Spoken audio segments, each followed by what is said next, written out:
नमस्कार। यूएनएन भारत में आपका स्वागत है। मैं आपका मित्र आरबी उपाध्याय और आज मैं मुलाकात कराऊंगा।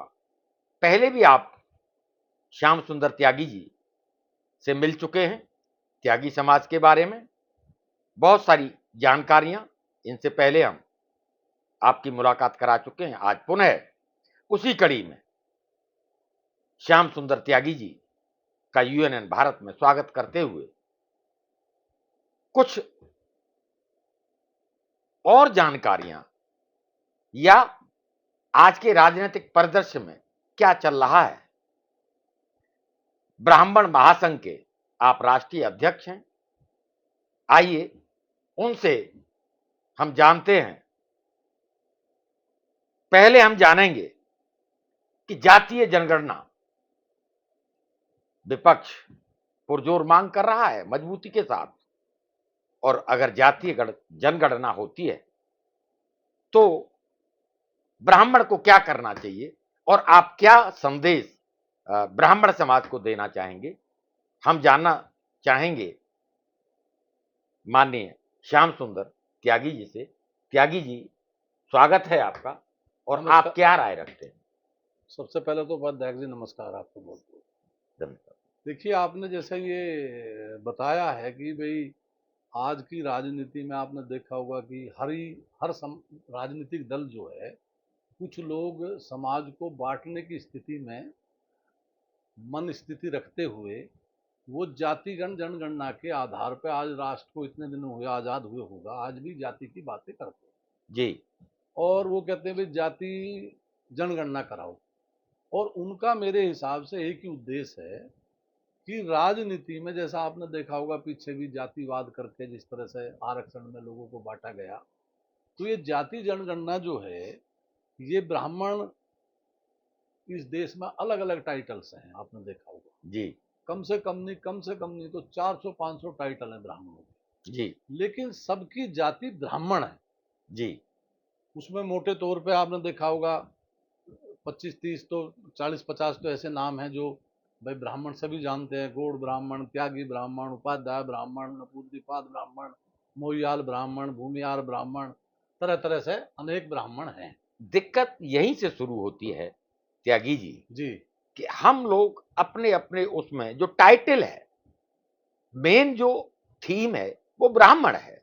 ब्राह्मण के बाद मैं त्यागी हूं, ब्राह्मण के बाद मैं उपाध्याय हूं, ब्राह्मण के बाद मैं मिश्रा हूं, लेकिन सर्वप्रथम मैं ब्राह्मण हूं। ये सभी ब्राह्मणों में अगर बोध होगा, और जैसे आप त्यागी समाज या ब्राह्मण समाज को रिप्रेजेंट करते हैं जी तो हम सबकी ड्यूटी बनती है कि हम ये मैसेज दें कि सर्वप्रथम ब्राह्मण हैं, उसके बाद उपाध्याय हैं, उसके बाद त्यागी हैं, उसके बाद मिश्रा हैं, उसके बाद पाठक हैं, उसके बाद दुबे हैं। लेकिन होता क्या है कि हम पाठक हैं इसलिए ये भूल जाते हैं कि सर्वप्रथम ब्राह्मण हैं। वहां से कहीं ना कहीं ब्राह्मण समाज कमजोर होना शुरू होता है और बंटना शुरू हो जाता है। और जब कोई समाज बंटता है, विघटित होता है, तो उतनी शक्ति या उतनी ताकत उसमें नहीं रहती है। और जातीय जनगणना की बात थी, बड़ा क्लियर है, जिसकी जितनी संख्या बारी उसकी उतनी हिस्सेदारी। लोकतंत्र में क्या है कि भी जो समाज जितनी ज्यादा परसेंट है, आज आरक्षण के युग में, और हम देखते हैं कि भारत जिस तरह से आगे बढ़ रहा है उसके बावजूद जातियों से उभर नहीं पा रहा है। पॉलिटिकल पार्टियां, अंग्रेज चले गए, अंग्रेजों का था डिवाइड एंड रूल, बांटो और राज करो, लेकिन मैं देख रहा हूं राजनीतिक परिदृश्य में भी जो राजनीतिक पार्टियां हैं वो आज भी बांटने में विश्वास रखती हैं, जोड़ने में विश्वास नहीं रखती। इसीलिए ब्राह्मणों को भी त्यागी के नाम पर, पाठक के नाम पर, भूमिहार के नाम पर बांटा गया। दूसरी जातियों में भी कामोवेश हालात वही है।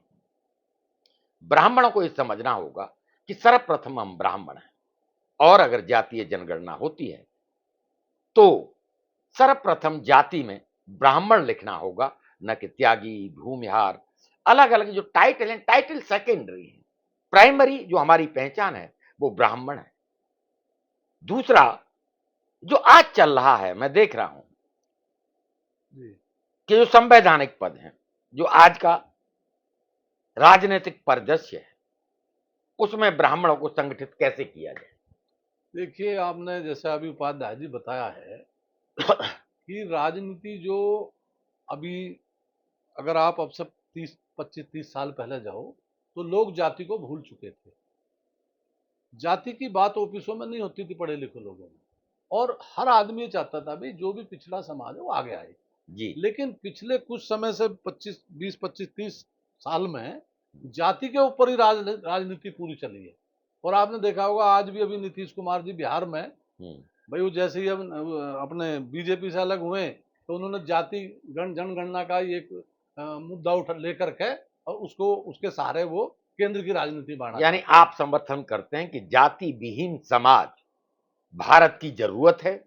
भारत के लिए मजबूती के लिए ये जरूरी है कि हम जाति से ऊपर उठकर राष्ट्र के लिए सोचें, समाज के लिए सोचें, और समाज की संरचना ब्राह्मण ठाकुर बनिया नहीं, एक जाति विहीन देखिए, समाज हो। ये आपकी बिल्कुल सही बात है कि हमारा एक ही नारा होना चाहिए कि हम सब भारतीय। और राष्ट्र में जातिवाद की बात करना जो है वो राष्ट्र को की तरक्की करना नहीं है। जहां तक बात जनगणना की बात है, जनगणना जो है ये तो नीतीश कुमार की एक बहुत ही सस्ती राजनीति है, जिसे कहते हैं ना नहीं, आदमी। कई राजनीतिक दल मांग कर रहे हाँ, हैं, वो अकेले उनका वही होता है। हाँ। देखो मैं बताऊं, जो क्षेत्रीय दल है, हम्म, मोदी जी के आने से क्या फर्क पड़ा है? हम्म, मोदी ने विश्व लेवल की राजनीति करी है, भारत का नाम ऊपर पहुंचाया है। और इस देश में आपने देखा होगा, जब से मोदी जी देश के प्राइम मिनिस्टर बने हैं तो उन्होंने कभी भी जातिवाद की राजनीति नहीं करी। इवन देखिए, इंदिरा गांधी जी आप ने भी नहीं करी। कैसी बात करते हैं त्यागी जी। जी आज अगर मंत्रिमंडल का विस्तार होता है, जी मीडिया में खबरें आती जी हैं जी जी कि इतने मंत्री हमने इस समुदाय से दिए हैं, जी और जब इलेक्शन का गणित लगाया जाता है, सभी पॉलिटिकल पार्टियां, देखिए, टिकट बंटवारे से लेकर, यानी टिकट दिया जाता है, वहां अगर त्यागी समाज के लोग ज्यादा हैं तो वहां त्यागी को लड़ाया जाएगा, टिकट त्यागी को दिया जाएगा। इस बात से इनकार नहीं किया जा सकता। नहीं, देखो आप उपाध्याय जी, एक बात चीज देखिए कि इस देश में जो मोदी जी जिस जाति से आते हैं उनकी संख्या बहुत बहुत ही कम, छोटी संख्या है।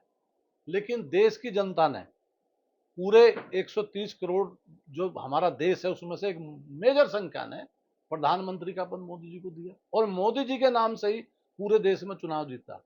तो जो देश की जनता है वो नहीं राजनीति करना चाहती जाति के आधार पर जो कुछ राजनीति का एक सच्चाई है कि उनका एजेंडा यही है।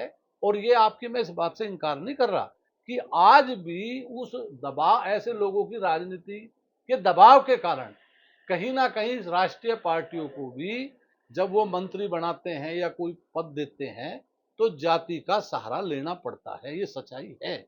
लेकिन ये भी सच्चाई है कि इस देश में जो जातियां कुछ ऐसी रही हैं, जैसे 4000 वर्ष से ब्राह्मण शिक्षा देता आ रहा है इस देश के अंदर।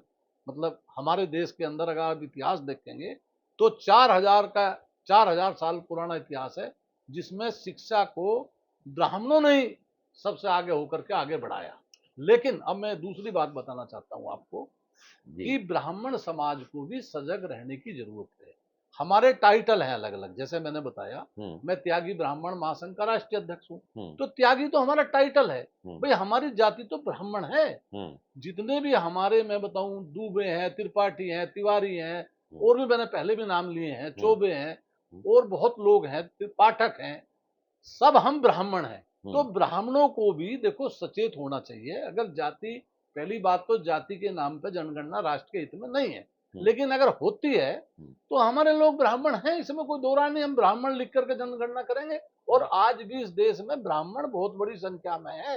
आज भी देश की राजनीति अगर ब्राह्मण संगठित है, और ये बुद्धिमान कौम है, ये राष्ट्र के हित में ये जातिवाद करना नहीं चाहती।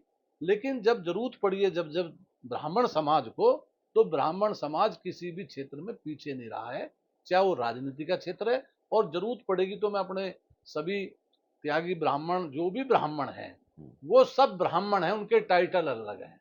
मैं इस बात को फिर प्रार्थना करता हूं सभी ब्राह्मणों से कि टाइटलों में ना बटें, और हमको गर्व से कहना चाहिए हम सब ब्राह्मण हैं। मैं त्यागी बाद में हूँ, ब्राह्मण पहले हूँ, पहले। ये मैं आपको बताता हूँ। और ये मैं नहीं, मेरे बाबा जी शर्मा लिखते थे। तो टाइटल अलग अलग होते हैं।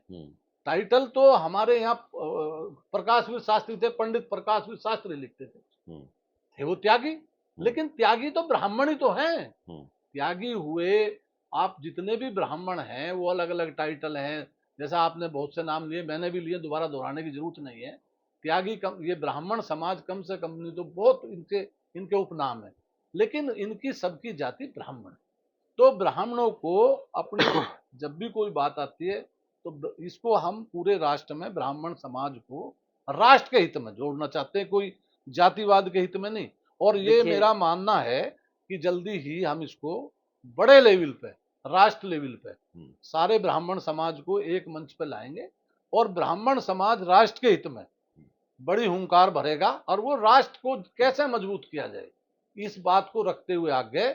और जहां तक जाति का सवाल है, जो लोग जाति की राजनीति कर रहे हैं उपाध्याय जी, उनकी राजनीति की उम्र ज्यादा नहीं है, क्योंकि अब देश में युवा वर्ग बहुत अग्रणी हो चुका है। आप देखना आने वाले समय में जाति की राजनीति करने वाले हाशिए पे चले जाएंगे। जैसे नीतीश कुमार को ही ले लो, नीतीश कुमार की राजनीति आज की डेट में बिल्कुल अंतिम चरण पर जा रही है, क्योंकि नीतीश कुमार ने जब भी राजनीति की, आप उठा के देख लेना, या तो हिंदू मुस्लिम राजनीति की इन लोगों ने, हिंदुओं को मुस्लिम से लड़ा करके मुस्लिमों को बीजेपी का डर दिखा करके राजनीति की, अब जातिवाद की राजनीति शुरू की है। और इनका मैं आपको बताऊं, इनका कोई अब भविष्य नहीं रहा क्षेत्रीय राजनीति का। अब इस देश में राष्ट्रीय राजनीति ही चलेगी। दो पक्षीय राजनीति अगर रहेगी तो राष्ट्र के पक्ष में भी रहेगी, देश के पक्ष में भी रहेगी। और हमारा देश के जितने भी युवा वर्ग है, देशवासियों को भी ये सोचना चाहिए कि क्षेत्रीय राजनीति वहां तक तो ठीक है, अगर राष्ट्र के हित में कोई क्षेत्रीय राजनीति काम कर रही है तो ठीक है भाई। देखो, राष्ट्र के हित में किसान नेता बहुत अच्छे अच्छे नेता हुए जिन्होंने देखिए राष्ट्र के हित में राजनीति की। दो चीजें हैं जी। क्षेत्रीय दलों को नकारा नहीं जा सकता।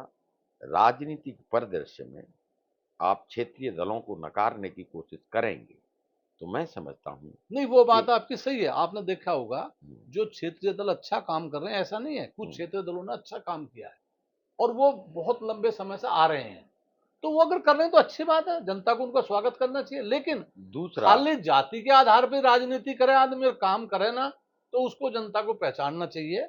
और उसमें जो है, हमारा तो ये मानना है कि कहीं ना कहीं ब्राह्मण समाज, सारे समाज, ठाकुर समाज और जो भी समाज है, एवरीबडी जो भी समाज है, वो सब मिलकर के राष्ट्रीय समाज एक तरह से समझो और ये नारा देना चाहिए कि हम सब भारतीय और राष्ट्र के हित में हमें काम करना चाहिए। देखिए, राष्ट्र हित बिल्कुल सर्वोपरि होना चाहिए, लेकिन संवैधानिक पदों पर बैठे हुए लोग जब अपनी जाति जनता के समक्ष लेकर जाएंगे और जाति के नाम पर वोट मांगेंगे, तो वहां किस तरह से जाति विहीन समाज की संरचना, जो कि एक हमारा सपना है, एक परिकल्पना है, वो कैसे साकार होगी? संभव नहीं है। कहना बहुत आसान होता है, लेकिन जाति विहीन समाज, जब तक राजनीतिक दल जाति के नाम पर राजनीति करेंगे, संभावनाएं नहीं नजर आती हैं। थोड़ा समय लगेगा इसमें। अभी इसमें आपकी बात ठीक है, जो जाति चल रही है उसके लिए पढ़े लिखे समाजों को आगे आना चाहिए, सभी समाज को आगे आना चाहिए। और जो अच्छे लोग हैं, प्रतिभाशाली व्यक्तित्व है, किसी भी जाति का है, उसको जो है आगे लाना चाहिए। और राष्ट्र के हित में जो काम कर सके, वो उसके लिए जाति माने नहीं रखती। देखिए, आज भी राष्ट्र के अंदर कोई महान पुरुष हुए हैं जितने भी, जाति गौण है, जाति भी ठीक है। जाति एक अपने आप में, जाति जब जाति की घर में बात होती है वो एक अलग चीज है, लेकिन राष्ट्र हित में जाति से ऊपर उठ करके राष्ट्र हित को देखते हुए जाति गौण है, राष्ट्र हित सबसे ऊपर है। लेकिन फिर भी जो आपने बताया अभी भी कि हर समाज को संगठित होकर के और पूरे राष्ट्र को आगे रखते हुए अपना कार्य करना चाहिए, और ताकि देश आगे बढ़े। और आने वाले समय में देश को अब विश्व गुरु बनाने की जरूरत है। अब हमारा देश जो इस मोड़ पे है कि दुनिया में आपने देखा होगा जिस तरह का माहौल चल रहा है, क्योंकि भारत एक कृषि प्रधान देश है। और मैं यहाँ तक भी एक उपाध्याय जी आपको बताना चाहता हूँ कि कोविड के अंदर आपने देखा होगा कि जो किसान था, किसान 36 जाति वो का अपने किसान काम है, पर लगा हुआ वो उसी ने ही हमारी अर्थव्यवस्था बचाई तो है। हमें कहीं ना कहीं अपने देश के किसान के लिए काम करना चाहिए, सरकार को भी और समाज को भी, और इस पे ध्यान देना चाहिए, क्योंकि किसान हमारी रीढ़ की हड्डी है। और आने वाले समय में अब संकट आ रहा है खाद्यान्न का भी, लेकिन हमारे देश में हमारे किसानों की वजह से आज भी हमारे देश में आपने देखा होगा कि जो हमारी अर्थव्यवस्था है, कोविड के अंदर किसानों ने पूरी तरह से उसको संभाल कर रखा, बल्कि मजबूती से उसको खड़ा करके रखा, और आज हम बहुत अच्छी पोजीशन में हैं। तो देखिए हर किसान, क्षेत्र देखिए में जहां तक किसान का प्रश्न है जी त्यागी जी, एक लंबे समय से आजादी के बाद जिस जी तरीके से महंगाई बढ़ी, जिस तरीके से परिवार बढ़ते गए, जी किसानों का परिवार भी बढ़ा, जी और जो जोत थी, जी जो 200-500 बीघा का काश्तकार था, जी जी जी वो आज 2-4-5 बीघा का काश्तकार रह गया है। जी जी वहां ये नहीं है कि किसान ग्राहक नहीं है, किसान भी कंज्यूमर है। किसान महंगी चीजें खरीदता है, कृषि, खेती उसकी आजीविका है। लेकिन उसकी उपज का मूल्य उस रेशो में नहीं बढ़ा, जिस रेशो में बढ़ना चाहिए था, जिस रेशो में सैलरी, तनख्वाहें बढ़ी, सरकारी कर्मचारी की, मजदूर की, उस रेशो में अगर फसल की उपज का मूल्य बढ़ता, तो न किसान कर्जदार होता, न नहीं, वो आत्महत्या बात करता। आपकी ठीक है। देखिए, जब देश आजाद हुआ तो किसान की जो उपज थी, जो गेहूं दुगना तिगना निकलता था, आज वो 10 गुना से ऊपर 20 गुना तक निकलता 20 है। गुना निकल रहा ये है, बात ठीक है, जमीन बट रबड़ नहीं है, जमीन घट करके कम आ गई है। कम हो गया, लेकिन रकबा अभी कम हो भी गया। जो हमारे देश का किसान है पैदावार में, वो बहुत आगे है। और अब हमारे देश में इतनी एग्रीकल्चर लैंड है, लेकिन उसके साथ साथ ये बात आपकी मैं मान रहा हूँ कि हमें चाइना की तरह उद्योग करना पड़ेगा। किसानों से मेरी एक और हाथ जोड़ के प्रार्थना है कि अपने यहाँ पशुधन जैसे गाय है, भैंस है, इसको भी जरूर रखें। अब मैंने देखा, मैं गाँव में जाता हूँ हम्म, तो पशुधन किसान नहीं रख रहा है। हम्म, ये चिंता का विषय है, क्योंकि पशुधन रखने से सबसे बड़ी फायदा क्या होता है, एक तो दूध होने से स्वास्थ्य पे फर्क पड़ता है सीधा सीधा, हम्म। और एक पशुधन एक ऐसा किसान के लिए एक एक्स्ट्रा सप्लीमेंट्री इनकम का एक इनकम है सोर्स उसकी, हो और वो जाता है। डेली होती है। जी। तो किसानों को पशुधन और उद्योग, उद्योग में अब किसान आ रहे हैं। देखो, अब जो ये सरकार अब है, देखिए वो कृषि को अगर हाँ उद्योगता का दर्जा दर्जा दिया मिलना चाहिए। जाएगा, हाँ, तो त्यागी जी वही मैं नहीं, देख रहा ये हूं कि देखिए कल्याण सिंह जी कहते थे उसमें जब वो किसान, देखिए किसान यूनियन है, जी जी जी कहीं न कहीं अभी एक किसानों के लिए एक बिल आए, कृषि बिल आए। पहली बात तो कोई सरकार कोशिश नहीं करती है किसानों के लिए कोई कानून या कोई बिल लाने की, लेकिन जो सरकारें कोशिश करती हैं, वहाँ किसान यूनियन है, उन्हें सरकारों को कहीं न कहीं अस्थिर करने के लिए या उन्हें संकट में नहीं, डालने इसमें के थोड़ा लिए। ऐसा हुआ है, जो किसान यूनियन का मैटर बताया ना, हुँ, ये क्या हुआ कि कुछ लोग इसे समझ नहीं पाए। दूसरी बात है, सरकार ने खुद ही कहा भाई हम समझा नहीं पाए। हुँ, लेकिन कहीं ना कहीं यूनियन का भी जो स्वार्थ है वो बड़े लेवल पे नहीं है। वो उसका जो किसान का जो एक वो होता था परिपक्ष, हुँ। जो हमारे देश में मैं नाम नहीं लूंगा, बड़े बड़े किसान नेता हुए हैं, वो जब नजर मारते थे तो पूरे राष्ट्र पे मारते थे। और यूनियन की दृष्टि जो है वो उतनी ऊंचाई वाली नहीं है, वो एक उसको निजी स्वार्थ की तरफ ले जाते हैं कभी कभी। लेकिन ये सच्चाई है कि अब किसान समाज को खेती के साथ साथ उद्योग में आना पड़ेगा, क्योंकि चाइना एक हमारे सामने जीता जागता मिसाल है। चाइना, आपने देखा होगा जितने भी विश्व जो जैसे जिस तरह काम कर रहा है, कि उद्योग उद्योग में भी हमारे जो ग्रामीण बच्चे हैं जो आ रहे हैं, बड़े अच्छे रिकॉर्ड बना रहे हैं।